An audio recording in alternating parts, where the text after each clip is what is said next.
Hi friends, welcome to ABD's vlogs. ఇవాళ చినంగి తొక్కు చేసుకుందాము. ఇది జ్వరం వచ్చిన వాళ్ళకి కానీ చిన్నపిల్లలకు కానీ ఎవరికి పెట్టినా చాలా మంచిది ఫ్రెండ్. చాలా హెల్దీ చట్నీ ఇది. మా సైడ్, మా మమ్మీ వాళ్ళ సైడ్, అత్తయ్య వాళ్ళ సైడ్ ఎప్పుడు తరచుగా చేసుకుంటాము.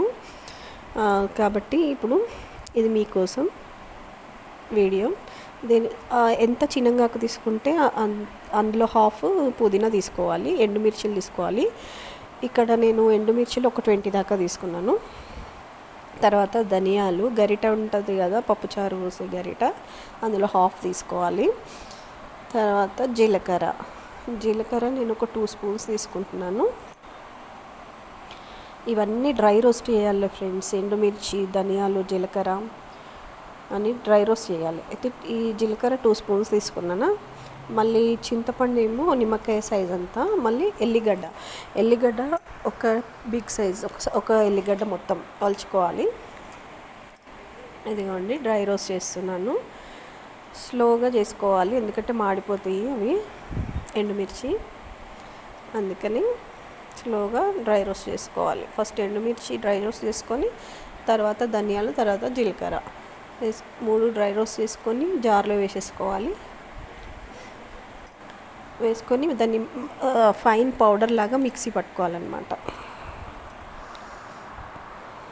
ఇదిగోండి, కలర్ చేంజ్ అయినాయి, కొంచెం బ్లాక్నెస్ వచ్చింది కదా, కలర్ చేంజ్. ఇదిగోండి, ఫ్రై చేసుకున్నాక జార్లో వేసేసుకోవాలి. అలా ఒకటి తర్వాత ఒకటి ఫ్రై చేసుకొని వేసేసుకోవాలన్నమాట జార్లో.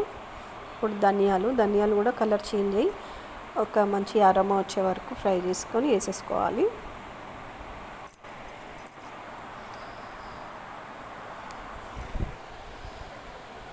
నేను ఇది సిమ్లో పెట్టి చేస్తున్నాను ఫ్రెండ్స్, అందుకే కొద్దిగా లేట్ అవుతుంది నాకు, ఎందుకంటే మాడిపోకూడదు అనేసి. ఇప్పుడు ఇదిగోండి, జీలకర్ర కూడా ఫ్రై అయిపోయింది, కొద్దిగా కలర్ చేంజ్ అయ్యింది అనమాట. తర్వాత అదే ప్యాన్లో ఆయిల్ పోసుకోవాలి. మళ్ళీ మనము ఆయిల్ పోపు పెట్టుకోవడం లాంటిది ఏమి ఉండదు కాబట్టి నేను పోసే స్పూన్స్తో 4 స్పూన్స్ పోసాను. మంచి కడుక్కున్న చిన్నగాకు ఉంటుంది కదా, నేను ఇది సెకండ్ టైం వాష్ చేయడం. ఫస్ట్ ఆల్రెడీ వాష్ చేశాను, సెకండ్ టైం వాష్ చేసి అది అందులో వేసేయాలన్నమాట. ఆయిల్లో చిన్నగాకు ప్లస్ పుదీనా కూడా కడిగి వేసేసుకోవాలి. ఇదిగోండి, పుదీనా మొత్తం ఆకులేం ఫ్రెండ్స్, పుదీనా మొత్తం ఆకు ఏరేసాను అనమాట. మొత్తం ఏరేసి కడిగి అందులో వేసుకోవాలి. సేమ్ క్వాంటిటీ కూడా తీసుకోవచ్చు. ఇది సేమ్ క్వాంటిటీ లేదు, కొద్దిగా తక్కువ ఉంది. చూస్తే అదే పుదీనా ఎక్కువ ఉన్నట్టు అనిపిస్తుంది కానీ ఎక్కువ లేదు.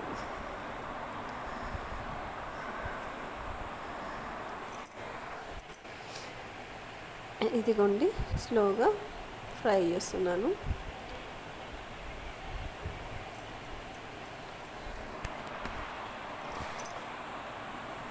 నేను ఇక్కడ లిడ్ ఏం క్లోజ్ చేయలేదు ఫ్రెండ్స్, ఓపెన్ పెట్టి ఫ్రై చేశాను. మీరు ఆకు ఉడకాలనుకుంటే క్లోజ్ చేసేసుకోండి. నేను సిమ్లో పెడుతున్నాను కాబట్టి ఓపెన్ పెట్టాను. ఇదిగోండి, అప్పటి వరకు ఇది మిక్సీ పట్టేసుకున్నాను పౌడర్. అందులో కొంచెం ఇంకా సాల్ట్ వేసి ఇంకా స్మూత్గా కావాలి పౌడర్, అందుకని ఇంకొంచెంసేపు పట్టాను అనమాట. అప్పటి వరకు ఇది ఫ్రై అయిపోతుంది. ఇదిగోండి, ఇంకా కొద్దిగా ఫ్రై కావాలి.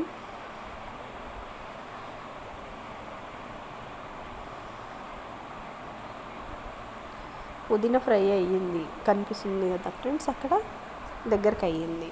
ఇంకా కొద్దిగా ఫ్రై కావాలి.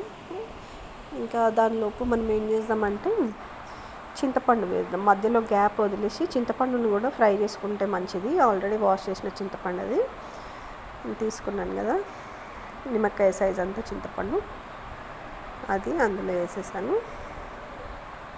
మళ్ళీ ఎల్లిపాయలు కూడా నేను ఇందులోనే వేసి ఫ్రై చేశాను. మీరు కావాలంటే పొడి పడేటప్పుడు పచ్చిగా ఎల్లిపాయలు అట్లనే పొడి పట్టుకోవచ్చు, కాకపోతే ఆయిల్లో కొంచెం ఫ్రై అవుతుంది వీటితో పాటు అని వేసాను, అందుకే.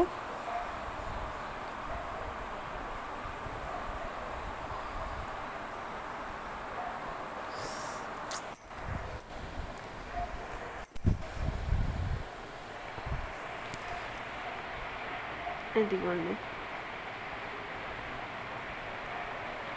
ఫ్రై అయింది. ఒక 2 మినిట్స్ ఫ్రై చేసేసి బంద్ చేసేయాలి. స్టవ్ ఆఫ్ చేసి కూల్ అయ్యాక మన పౌడర్ ఉంది కదా పట్టుకున్నది, ఆ పౌడర్లో ఈ ఫ్రై చేసిన చినంగాకు మిక్సర్ మొత్తం వేసి మిక్సీ పట్టుకోవాలి.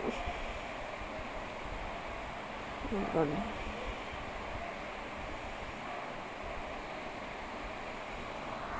కానీ ఇది చాలా టైం టేకింగ్ ప్రాసెస్ ఫ్రెండ్స్, చాలా టైం పడుతుంది మిక్సీ పట్టడానికి. అది అంత ఈజీగా గ్రైండ్ కాదు, ఇంకా కొంచెం మిక్సీ కావాల్సింది. ఇదిగోండి అలా ఉంది.